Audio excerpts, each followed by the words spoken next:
Viva pong Jesus Nazareno, awit at papuri, alay namin sa'yo. Tingin ang dalain at pagsamo ng bayan mo. Viva pong Jesus Nazareno.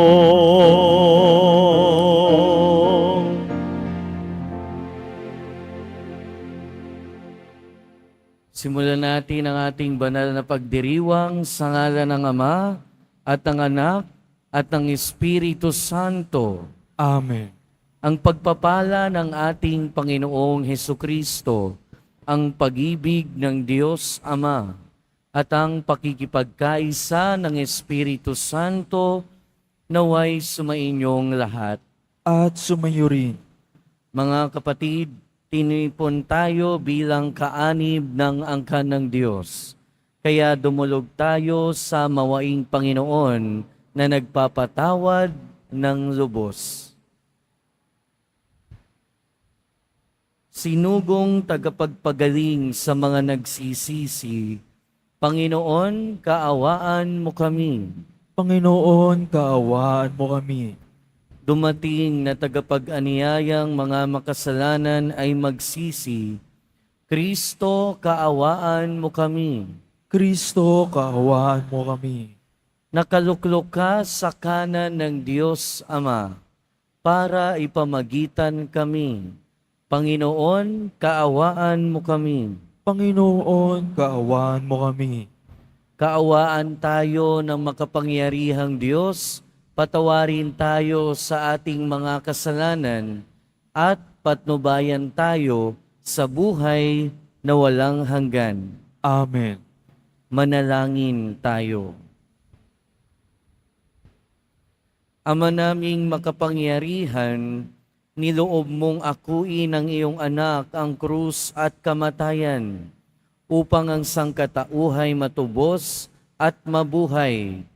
Ang pag-ako namin sa krus at kamatayan dito sa lupa, ayon sa diwa ng pagsunod sa iyong loob, ay ginanap ng iyong anak, ay magpagindapat nawang aming kamtin, ang lubos na katubusan at pagkabuhay sa iyong piling, sa pamamagitan ng Jesucristo, kasama ng Espiritu Santo, magpasawalang hanggan. Amen.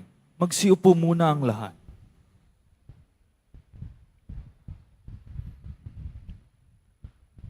Pagbasa mula sa unang sulat ni Apostol San Pablo sa mga taga-Korinto.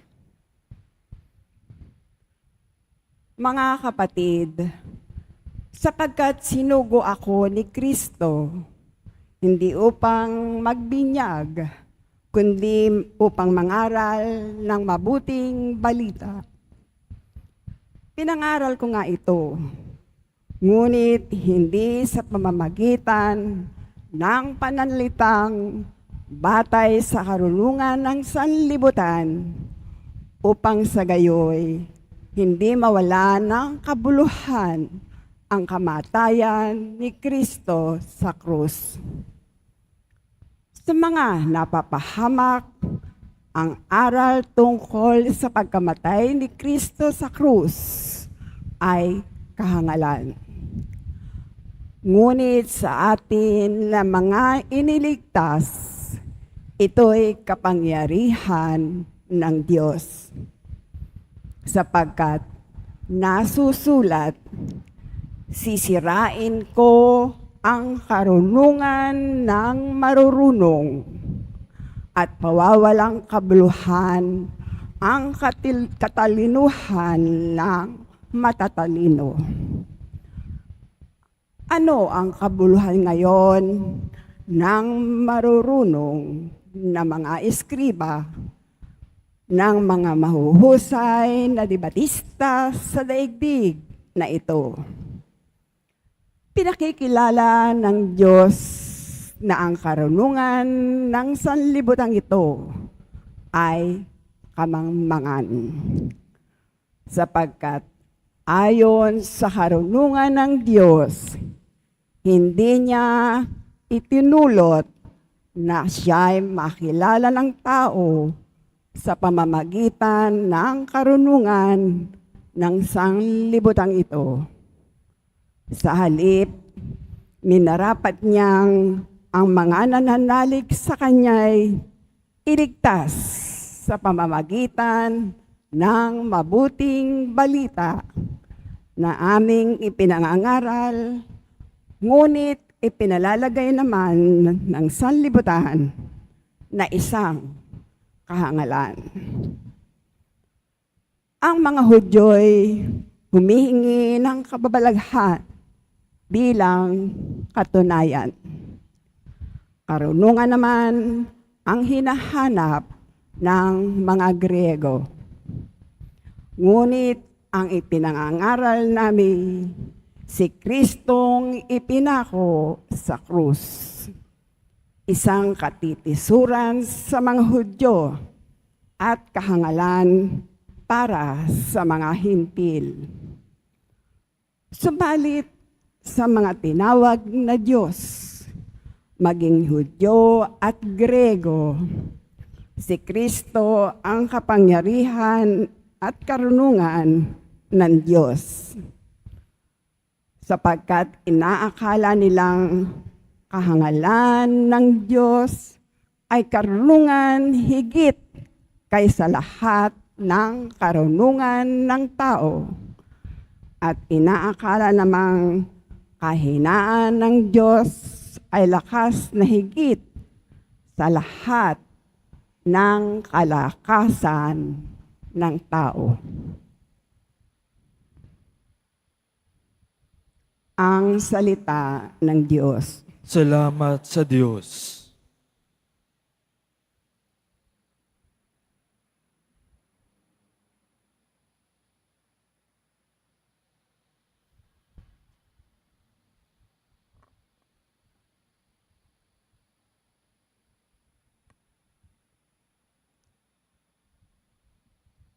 Awat pag-ibig ng Diyos sa sangkalupaay lubos. Awat pag-ibig ng Diyos sa sangkalupaay lubos. Lahat ng matuwid dapat na magsaya dahil sa ginawa ng Diyos sa kanila. Kayong masunurin ay magpuri sa Kanya.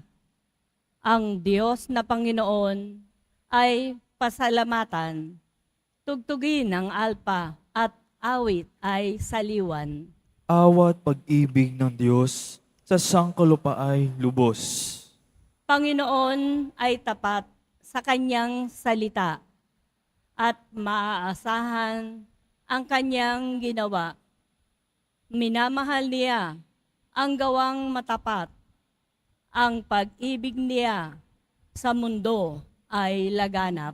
Awat pag-ibig ng Diyos sa sangkalupaay lubos. Ang binabalangkas niyong mga bansa, kanyang nababago at winawalang bisa. Ngunit ang mga panukala ng Diyos ay mamamalagi at walang pagkatapos. Awat pag-ibig ng Diyos sa sangkalupaay lubos. Magsitayo na po ang lahat.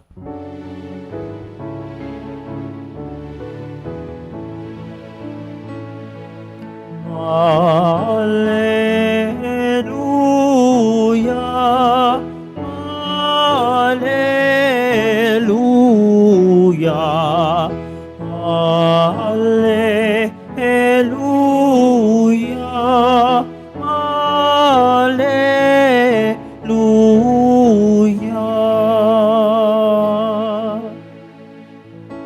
Manalangin walang humpay, samantalang inihintay si Jesus na poong mahal. Alleluia,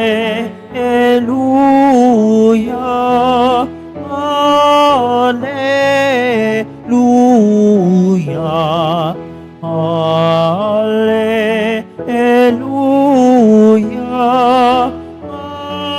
Alleluia.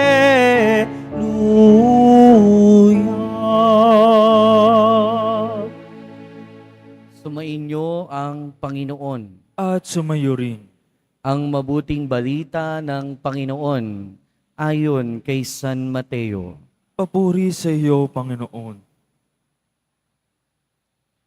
Noong panahong iyon, sinabi ni Jesus sa kanyang mga alagad ang talinhagang ito. Dito maitutulad ang pagpasok sa kaharian ng Diyos. May 10 dalagang lumabas upang sumalubong sa lalaking ikakasal.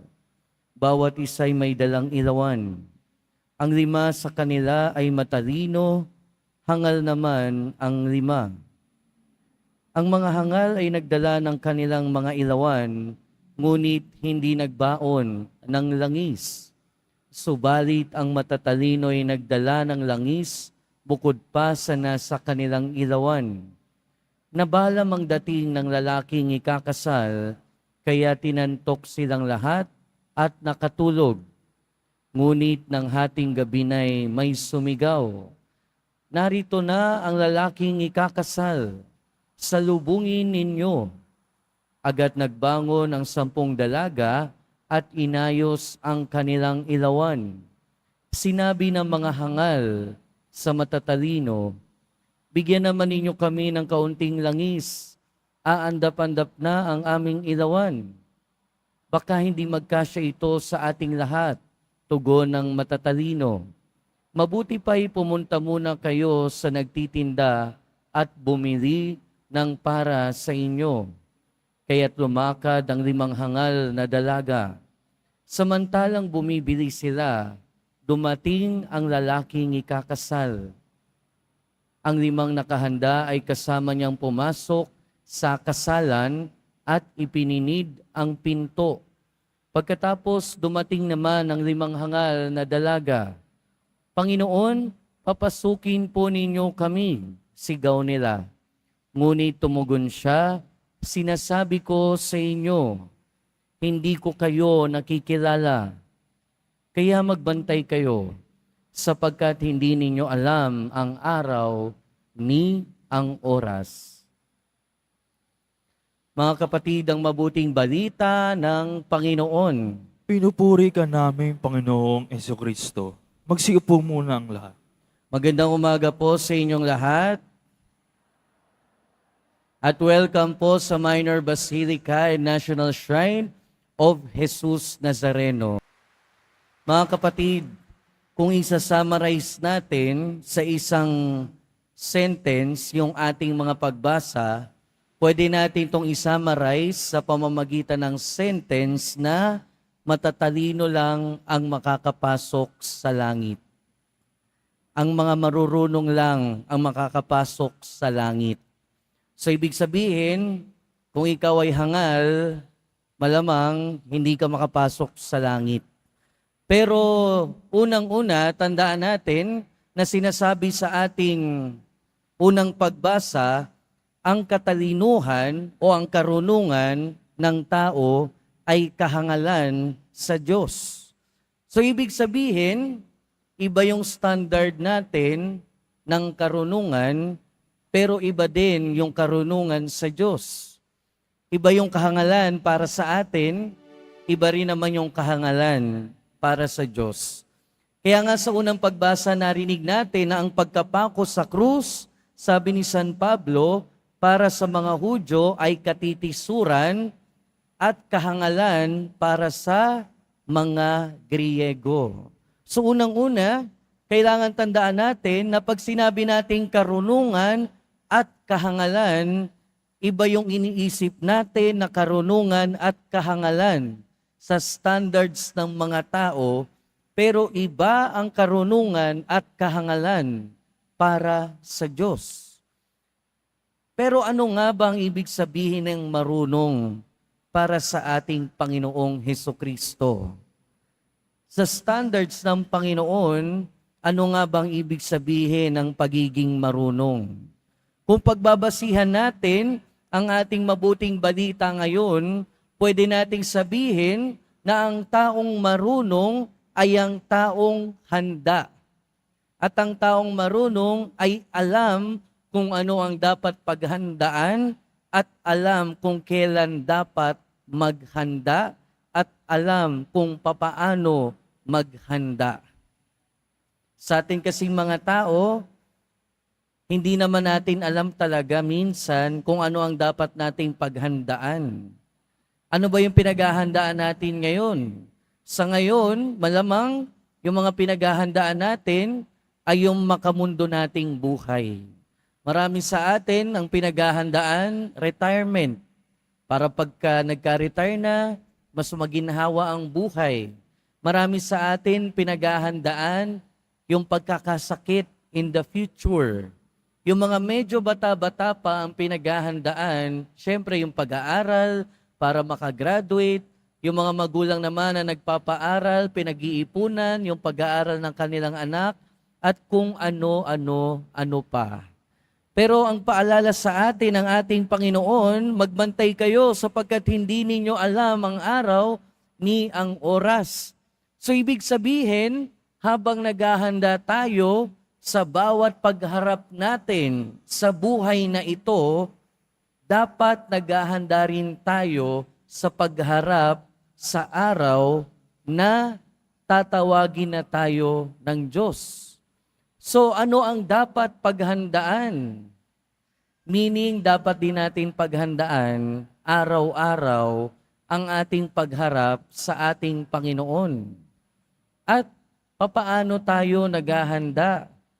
Katulad ng mga dalagang marurunong o matatalino sa ating ebanghelyo na merong dala ng langis na sasapat hanggang dumating ang lalaking ikakasal, ganun din naman. Hindi pwedeng hindi tayo ready pagka tayo tinawag na ng ating Panginoon. Kaya ang tanong natin, sapat ba yung mga dala-dala nating langis sa buhay? Pero mas magandang tanong, ano ba yung langis natin sa buhay para paghandaan ang pagdating ng ating Panginoon? At kung meron man tayong langis, sapat ba ito? Yung langis ba natin ay yung pagpunta tuwing Biyernes dito sa Quiapo Church? Yung langis ba natin ay yung pagpunta sa simbahan tuwing Linggo?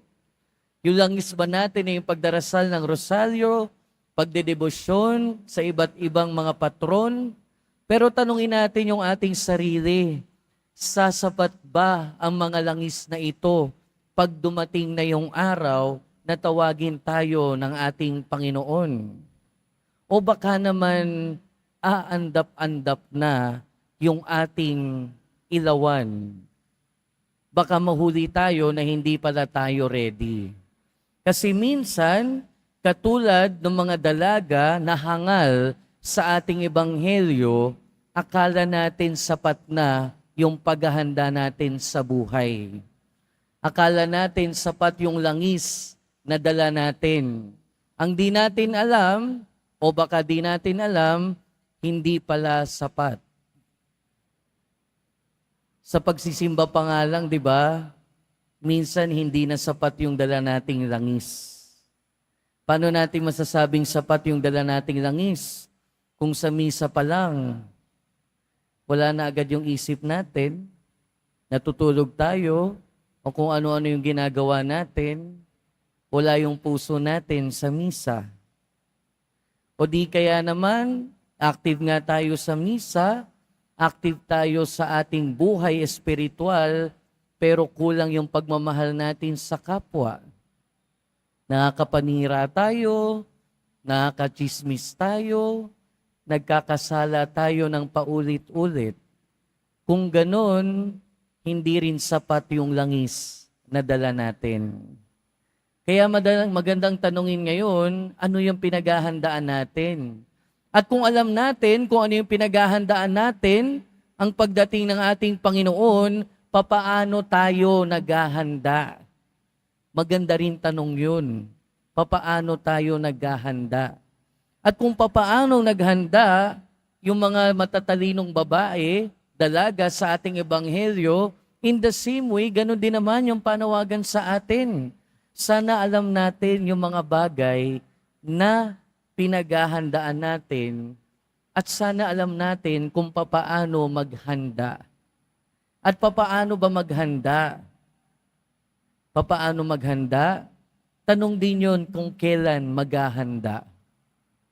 Paano at kailan? Hindi kahapon, hindi bukas, hindi sa hinaharap, hindi sa nakaraan, sa ngayon. Diba sabi nga sa Salmo, if today you hear the voice of God, harden not your hearts. So ibig sabihin, ang paghahanda natin sa pagharap sa ating Panginoon ay hindi naman nating ipostpone na bukas na lang. Hindi naman natin pwedeng ipostpone na in the future na lang. Hindi natin pwedeng sabihin, saka na ako magpapakabuti, saka na ako magiging active sa simbahan, saka na ako magkakaroon ng effort na maging malapit sa Diyos kapag malapit na akong mamatay. Kasi nga hindi naman natin alam kung kailan tayo tatawagin ng Diyos. Kaya kung may pagkakataon ngayon na hanapin ang Panginoon, gawin na natin ngayon. Ngayon tayo binibigyan ng pagkakataon na mapalapit at mapalalim ang ating kaugnayan sa Diyos. At kung tayo ay tunay na marunong, kung tayo ay tunay na matalino, sa bawat pagkakataon na ibinibigay sa atin ng Diyos, hahanapin natin siya. Palalalimin natin ang ating ugnayan sa Kanya. Mga kapatid, paulit-ulit naman na nating naririnig sa Ebanghelyo na laging maghanda. At ngayon, pareho pa rin yung ating panawagan o yung panawagan ng Diyos para sa atin. Ano yung mga bagay na binibigyan natin ng halaga? Sana yung binibigyan natin ng halaga ay yung totoong may halaga. And that way, tayo ay talagang magiging marunong. At kung tayo ay marunong, tayo ay maghahanda. At kung tayo ay naghahanda, sana alam natin yung tamang paghahanda, kung kailan maghanda, kung paano maghanda. Kailan, paano, ngayon, at this moment, ngayon. Hindi bukas, hindi kahapon. Dahil ang binibigay sa atin ng Panginoon na pagkakataon na makaugnay siya at mapalalim ang pagmamahal sa Kanya ay hindi kahapon, hindi sa hinaharap, kundi ngayon. Kung marinig mo ang tinig ng Diyos, ngayon, huwag magmatigas. Pakinggan siya. Maghanda. Dahil anytime, darating siya para tawagin ka. Amen. Magsitayo na po ang lahat.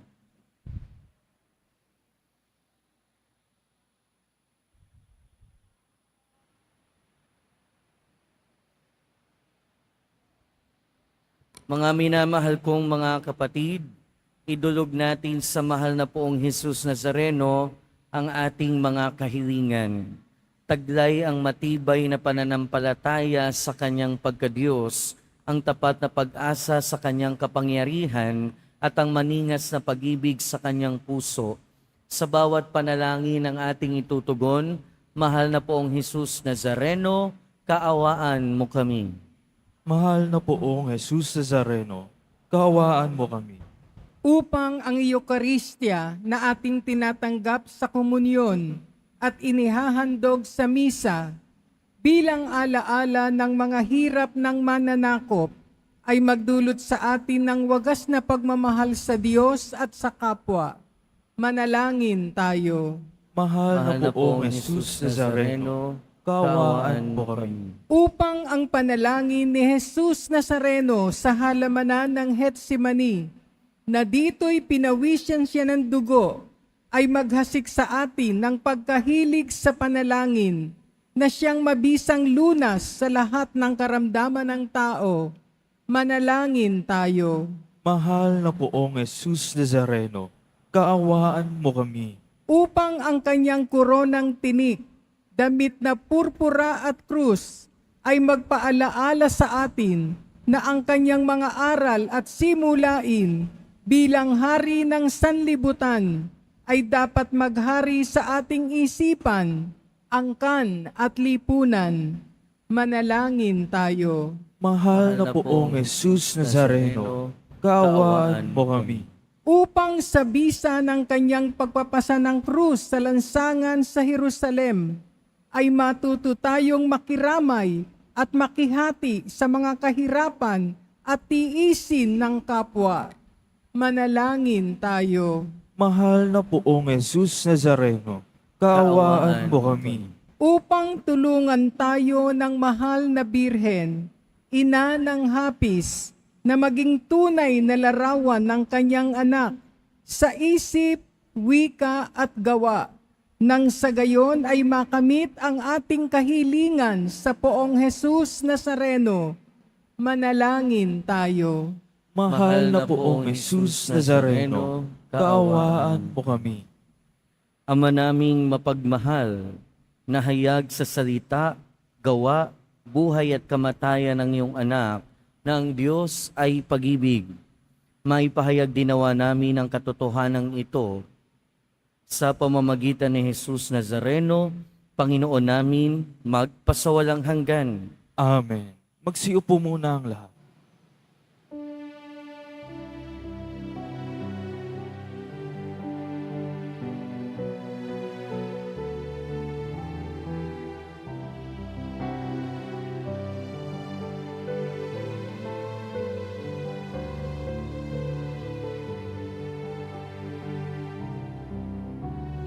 Jesus Nazareno, malakatinapay sa tanan ay nagbibigay buhay, biyayang kaloob mo'y aming inaalay, aming hiling pagpapalat buhay na dalisay. Jesus Nazareno, alakatinapay sa tanan ay nagbibigay buhay, biyayang kaloob mo'y aming inaalay, aming hiling pagpapalat buhay na dalisay. Magsitayo na po ang lahat. Manalangin kayo mga kapatid, upang ang paghahain natin ay kalugdan ng Diyos amang makapangyarihan. Tanggapin nawa ng Panginoon itong paghahain sa inyong mga kamay, sa kapurihan niya at karangalan, sa ating kapakinabangan at sa buong sambayan niyang banal. Ama naming lumikha, sa ikapagpapatawad ng mga kasalanan, maganap nawa ang paghahain ito na sa dambana ng krus ay siyang pumawi sa kasalanan ng mundo sa pamamagitan ni Jesucristo kasama ng Espiritu Santo, magpasawalang hanggan. Amen. Sumainyo ang Panginoon. At sumayo rin. Itaas sa Diyos ang inyong puso at diwa. Itiniasa namin sa Panginoon. Pasalamatan natin ang Panginoong ating Diyos. Marapat na siya ay pasalamatan. Ama naming makapangyarihan, tunay ngang marapat na ikaw ay aming pasalamatan. Iyong ipinasyang sa kahoy na krus, ang sangkatauhay tubusin ni Jesus. Sa punong kahoy nagkapuwang ang kamatayan. Sa kahoy na krus itinanghal ang pagkabuhay. Sa punong kahoy na naig ang sumuway sa iyo. Sa kahoy na krus, siya'y nadaig ng masunuring anak mo. Kaya kaysa ng mga anghel na nagsisiawit ng papuri sa iyo, nang walang humpay sa kalangitan, kami nagbubunyi sa iyong kadakilaan.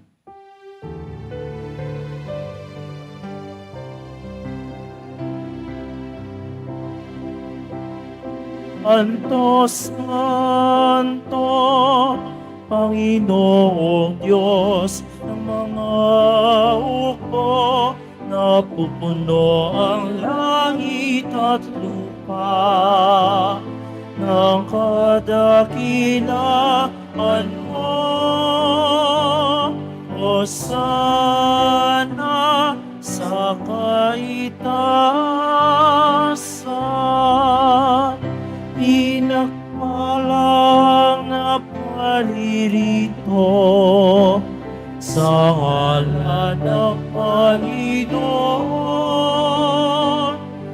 Hosana sa kaitaasan.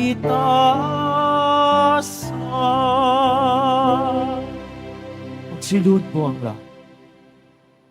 Ama naming banal, ikaw ang bukal ng tanang kabanalan.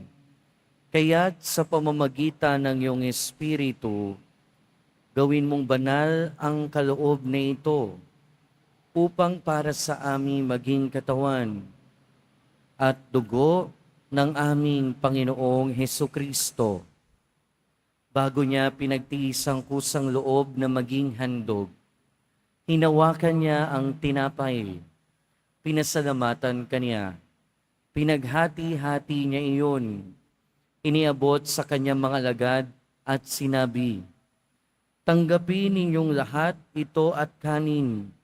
Ito ang aking katawan na ihahandog para sa inyo."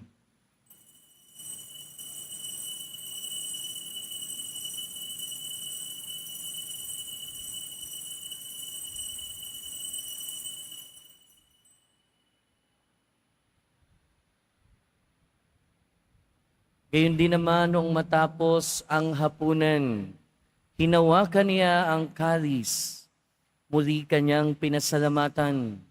Iniabot niya ang kalis sa kanyang mga alagad at sinabi, "Tanggapin ninyong lahat ito at inumin. Ito ang kalis ng aking dugo, ng bago at walang hanggang tipan. Ang aking dugo na ibubuhos para sa inyo at para sa lahat, sa ikapagpapatawad ng mga kasalanan. Gawin ninyo ito sa pag-alala sa akin."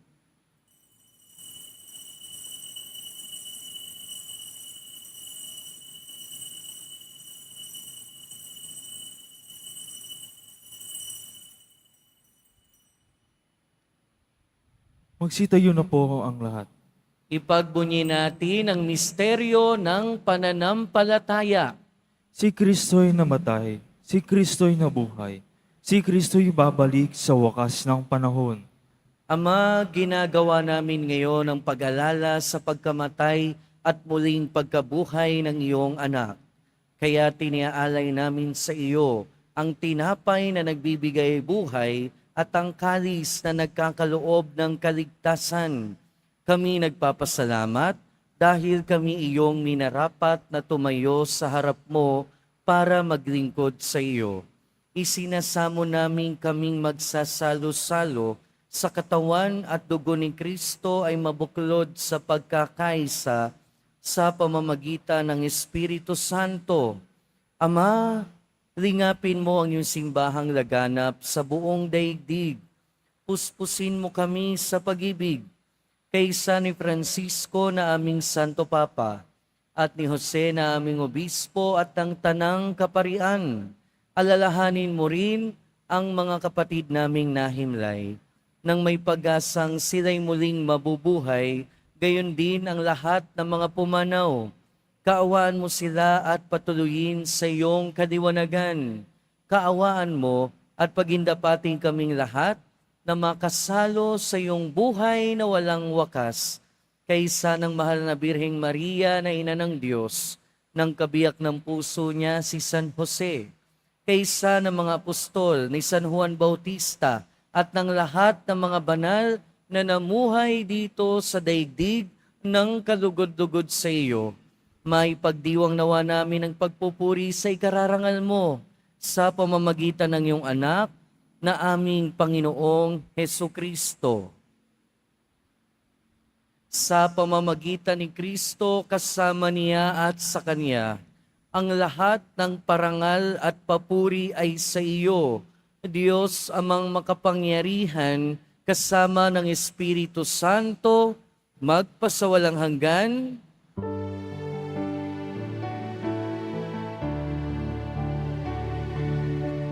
Amen. Amen. Amen.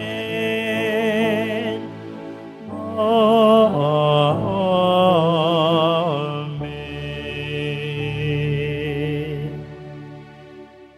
sa tagubilin ng mga nakagagaling na utos at turo ni Jesus na Panginoon natin at Diyos, ipahayag natin ng lakas loob.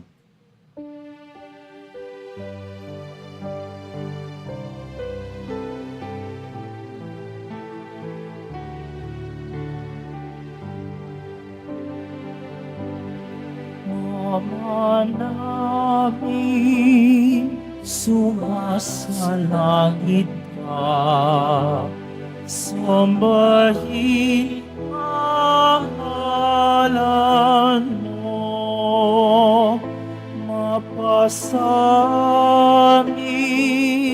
ang kaharian mo, sundin ang loob mo. Dito sa lupa para ng sa langit.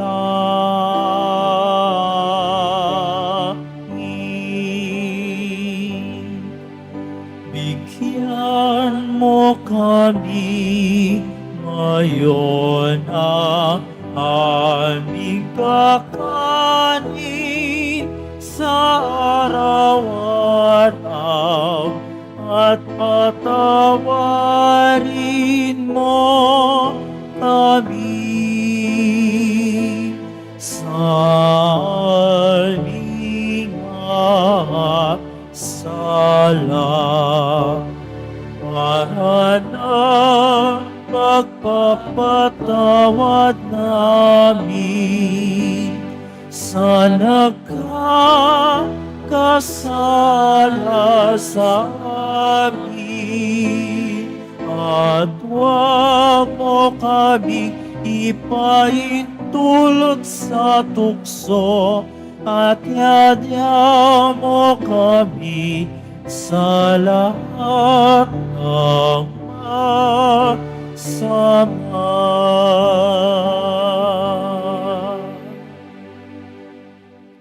Inihiling namin kami adya sa lahat ng masama, pagkalooban ng kapayapaan araw-araw, iligtas sa kasalanan at ilayo sa lahat ng kapahamakan, samantalang aming pinananabikan ang dakilang araw ng pagpapahayag ng tagapagligtas naming si Hesu Kristo. Sapagkat iyo ang karayaan at ang kapangyarihan at ang kapurihan magpakailanman. Amen.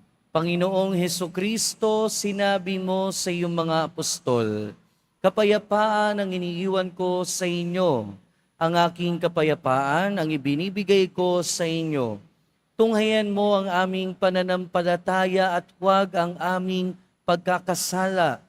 Pagkalooban mo kami ng kapayapaan at pagkakaisa ayon sa iyong kalooban, kasama ng Espiritu Santo, magpasawalang hanggan. Amen.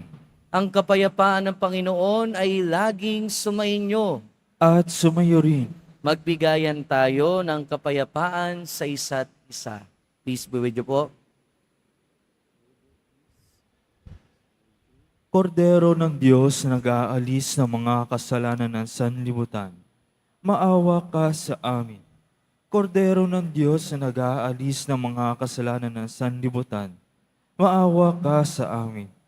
Kordero ng Diyos na nag-aalis sa mga kasalanan ng sanlibutan, ipagkaloob mo sa amin ang kapayapaan. Magsiluhod po ang lahat.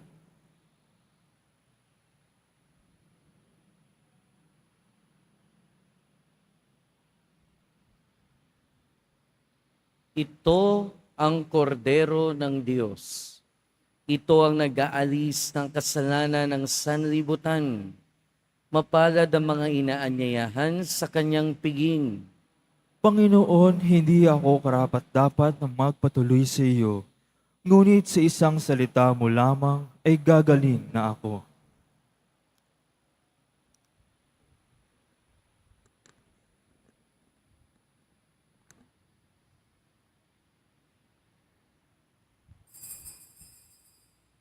Para sa lahat ng tatanggap ng banal na komunyon, sasagot po tayo ng amen pagkasabi ng pari o ng lay minister ng katawan ni Kristo at isubo agad sa bibig bago umalis sa harapan ng pari o lay minister. Sumunod po tayo.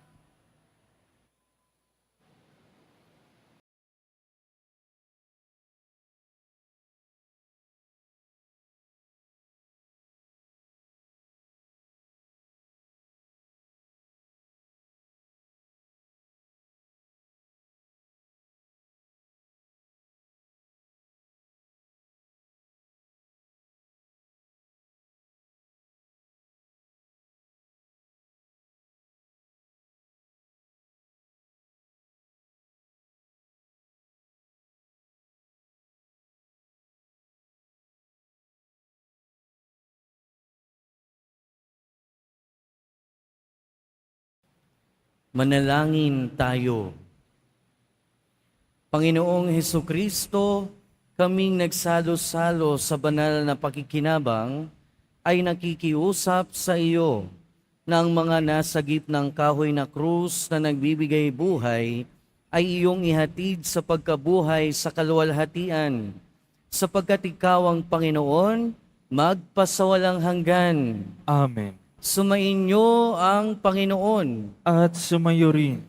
Mahal na pong Jesus Nazareno, inihayag mo sa pamamagitan ng krus ang walang maliw na pag-ibig ng Diyos sa sangkatauhan. Pakinggan mo ang kahilingan ng iyong angkan na nagsusumamo sa iyo. Makamtanawa nila ang inyong katugunan at tanggapin ang kasagutan na may utang na loob na tinatanaw. Basbasan din po ninyo ang dala nilang imahen at dasalan. Sa pamamagitan ng bendisyon na ito, naway maalala nila ang mga pangako nila noon sa binyag, na ikaw ang kanilang iibigin at paglilingkuran bilang Panginoon, magpasawalang hanggan. Amen. At pagpalain kayo ng makapangyarihan at mahabaging Diyos, Ama, Anak, at Espiritu Santo. Amen. Humayo kayong taglayang kapayapaan ng Poong Jesus Nazareno. Salamat sa Diyos.